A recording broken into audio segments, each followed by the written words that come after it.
विद्यार्थी मित्रांनो, आपण अभ्यासक्रमामध्ये प्रकरण क्रमांक 6 निर्देशांक या घटकाचा अभ्यास करत आहोत आणि या घटकांतर्गत आपण निर्देशांक रचनेच्या पद्धती हा घटक विचारात घेत आहोत। या अंतर्गत आपण निर्देशांक रचनेच्या दोन पद्धती अभ्यासत आहोत। त्यातील पहिली पद्धत साधा निर्देशांक या पद्धतीचा आपण अभ्यास केलेला आहे।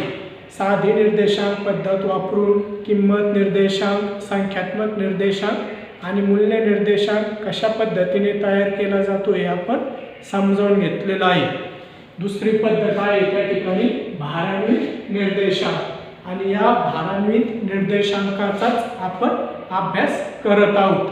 भारान्वित निर्देशांक काढण्याच्या दोन पद्धती आहेत। पहिली लास्पेयर यांची पद्धत आणि दुसरी पास्चे या अर्थशास्त्रज्ञाची पद्धत। त्यापैकी लास्पेयर यांचा किंमत निर्देशांक आपण विचारात घेतलेला आहे।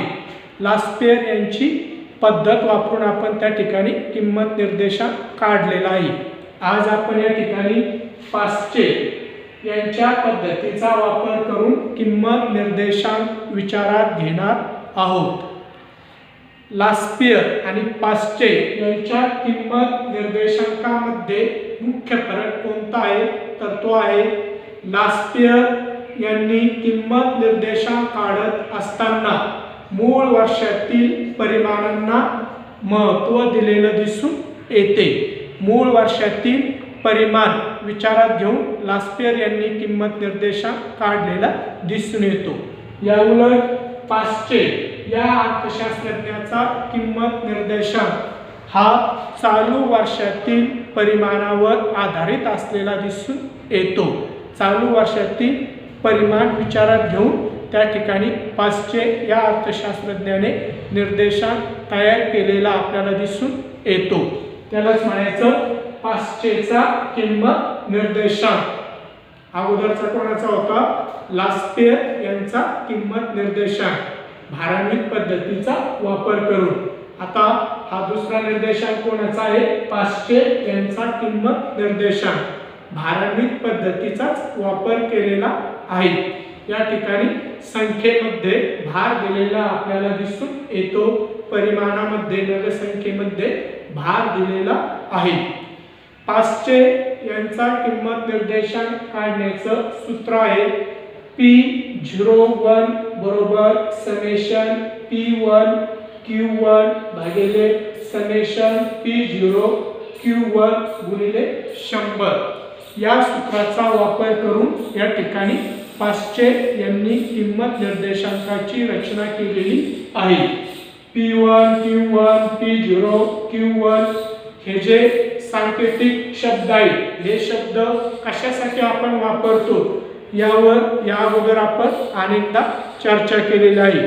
सर्व प्रकारचे निर्देशांक काढत असताना आपण P Q या पद्धतीचे सांकेतिक शब्द वापरलेले आहेत आणि त्यामुळे हे सूत्र समजण्यास फारसं अवघड नाही। सविस्तरपणे सूत्र जर विचारात घ्यायचं असेल तर काय घेता येतं? पास्चे यांचा किंमत निर्देशांक बरोबर चालू वर्षातील वस्तूच्या किमती व चालू वर्षातील वस्तूचे परिमाण यांच्या गुणाकाराची बेरीज भागिले मूळ वर्षातील वस्तूच्या किमती व चालू वर्षातील वस्तूचे परिमाण यांच्या गुणाकाराची बेरीज गुणिले 100। या पद्धतीने आपण सविस्तरपणे सूत्र सांगू शकतो। त्यालाच आपण म्हटलेलं आहे समेशन P1 Q1 भागिले समेशन P0 Q1 गुणिले 100। या सूत्राचा वापर करून आपण कुठल्याही प्रकारचा किंमत निर्देशांक काढू शकतो। या ठिकाणी आपण एका उदाहरणाच्या सहाय्याने पास्चे यांची पद्धत वापरून किंमत निर्देशांक काढणार आहोत आणि त्यानंतर स्वाध्यायामध्ये दिलेलं जे उदाहरण आहे पास्चेचा किंमत निर्देशांक काढा ते उदाहरण तुम्ही सोडवायचे। या ठिकाणी उदाहरण दिलेलं आहे आणि या उदाहरणाच्या आधारे आपल्याला काय करायचं आहे? पास्चे यांच्या पद्धतीचा वापर करून किंमत निर्देशांक काढायचा आहे। उदाहरणात काय केलेलं आहे? वस्तू दिलेल्या आहेत य र ल आणि व. त्यानंतर मूळ वर्षी संबंधित वस्तूची असणारी किंमत आणि संबंधित वस्तूचे परिमाण दिलेले आहे. त्याचबरोबर संबंधित य र ल व या वस्तूंच्या चालू वर्षी असणाऱ्या किमती आणि चालू वर्षी असणारं परिमाण या ठिकाणी दिलेलं आहे. या आधारे आपल्याला काय करायचं आहे, त्या ठिकाणी पाश्चे यांची पद्धत वापरून या सूत्राचा वापर करून किंमत निर्देशांक काढायचा आहे. हा निर्देशांक काढण्याची पायरी अगोदर काय करायचं, दिलेली माहिती, उदाहरणात दिलेली माहिती जशाच्या तशी तक्त्यामध्ये मांडून घ्यायची. वस्तू घ्यायच्या य र ल व संबंधित वस्तूंचे मूळ वर्षी असणारी किंमत आणि परिमाण दर्शवायचं. नंतर संबंधित वस्तूंचं चालू वर्षी असणारी किंमत आणि परिमाण या ठिकाणी दर्शवायचं आहे. या ठिकाणी वस्तू मी मांडलेल्या आहेत. मूळ वर्षी किंमत घेत आहे 2, 4, 1 आणि 5 याप्रमाणे. नंतर संबंधित य र ल व या वस्तूंचे मूळ वर्षी परिमाण आहे 10, 5, 7 आणि 8 या पद्धतीने. नंतर संबंधित य र ल व या वस्तूंच्या चालू वर्षी किमती दिलेल्या आहेत 5, 8, 2 आणि 10. त्यानंतर संबंधित य र ल व या वस्तूंचं चालू वर्षीचं परिमाण दिलेलं आहे 8, 3, 10 आणि 5. काय केलं आपण, संबंधित उदाहरणामध्ये दिलेली जी काही आकडेवारी आहे ती आकडेवारी जशीच्या तशी मांडली. त्यानंतर सूत्रातील P1 Q1 याची किंमत काढण्यासाठी काय करणार आहोत आपण, P1 आणि Q1 यांचा गुणाकार करणार आहोत. तो गुणाकार दर्शवण्यासाठी स्वतंत्र कॉलम तयार करत आहोत. त्याचबरोबर सूत्रातील P0 Q1 यांची किंमत काढण्यासाठी आणखी एक कॉलम वाढवलेला आहे. त्यामध्ये सूत्रातील P0 Q1 याची त्या ठिकाणी किंमत काढणार आहोत. या ठिकाणी पहा, अगोदर P1 Q1 यांचा गुणाकार करूया. P1 Q1 याचा काय करायचा, गुणाकार करायचा. म्हणजे या ठिकाणी P1 आणि Q1 या दोन कॉलमचा आपल्याला काय करायचा आहे, गुणाकार करायचा आहे. 5 गुणिले 8 या ठिकाणी त्याचे येणारे मूल्य घ्यायचं आहे. 8 पंचे 40. नंतर 8 गुणिले 3 8 त्रिक 24. नंतर 10 गुणिले 2 20 आणि 10 गुणिले 5 किती येतील 50. या पद्धतीने आपण संबंधित मूल्य काढलेलं आहे. सूत्रातील P1 Q1 याचं मूल्य काढलेलं आहे.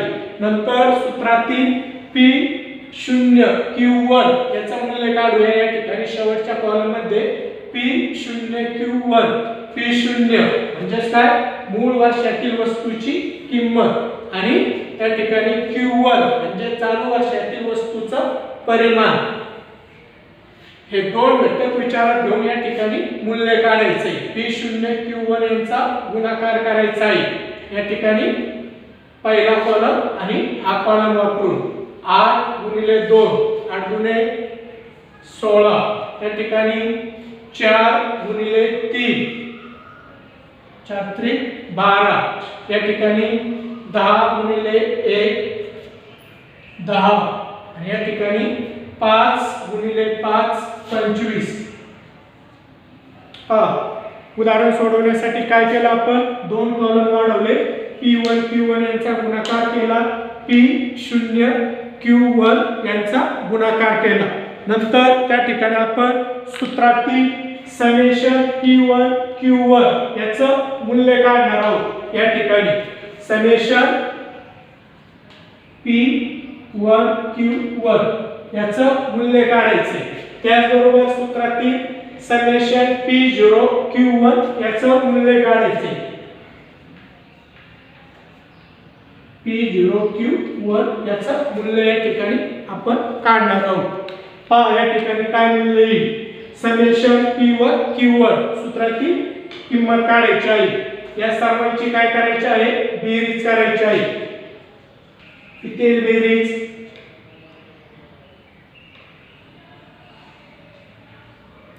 134 इतकी त्या ठिकाणी बेरीज येईल. 40 अधिक 24 अधिक 20 अधिक 50 किती बेरीज आलेली आहे त्या ठिकाणी 134 इतकी बेरीज आलेली आपल्याला दिसून येते. नंतर या ठिकाणी काय करायचंय, या सर्वांची बेरीज करायची. समेशन P0Q1 याचं मूल्य आपल्याला त्या ठिकाणी मिळेल. किती या सर्वांची बेरीज,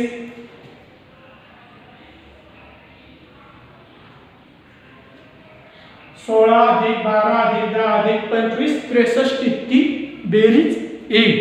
त्या ठिकाणी सूत्रातील दोन्ही घटकांचं मूल्य आपल्याला मिळालेलं आहे. पहा ते मूल्य नंतर सूत्रात टाकायचे. सूत्र घेऊया आपण या ठिकाणी वरती घेत आहे. पहा सूत्र काय आहे, सूत्र P01 बरोबर समेशन P1 Q1 भागिले समेशन P0Q1 गुणिले 100 बरोबर 134 भागिले 63 गुणिले 100. 63 में प्रत्यक्ष 134 ला भाग जात नाही. आपण 134 गुणिले 100 गुणाकार करूया. किती येतो, 13,400 इतका येईल. 13,400 भागिले 63 याचं उत्तर येईल त्या ठिकाणी 212.69.